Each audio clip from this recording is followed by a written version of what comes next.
মন্ত্রীকে আমাকে এই দায়িত্ব দেওয়ার জন্য শুকরিয়া আদায় করছি সৃষ্টিকর্তার কাছে। জি এই দায়িত্ব পাওয়ার জন্য আল্লাহর হুকুম ছাড়া কিছুই হয় না। দোয়া চাচ্ছি সারা দেশ, কুমিল্লা সহ সারা দেশবাসীর কাছে।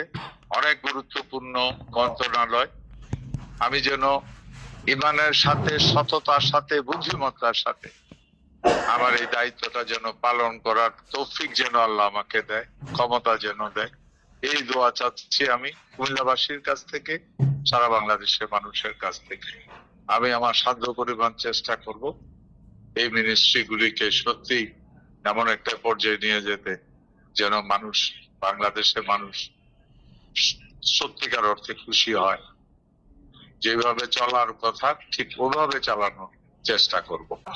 আমরা আশা করব শহীদ জিয়ার দলের সদস্যই তো আমরা, ঠিক যেভাবে সম্পূর্ণ করা হয়েছিল এই জন্যই তো বললাম। আমরা আশা করি এক্স্যাক্টলি এই দেশের এই যে ডিপার্টমেন্ট যে কটা মন্ত্রণালয় আছে, খাদ্য আমরা আশা করি ঠিক আগের মতো মানুষ খুশি হবে, এই কথাটা বলে ছেড়ে দিলাম। আর কুমিল্লার একজন নাগরিক হিসাবে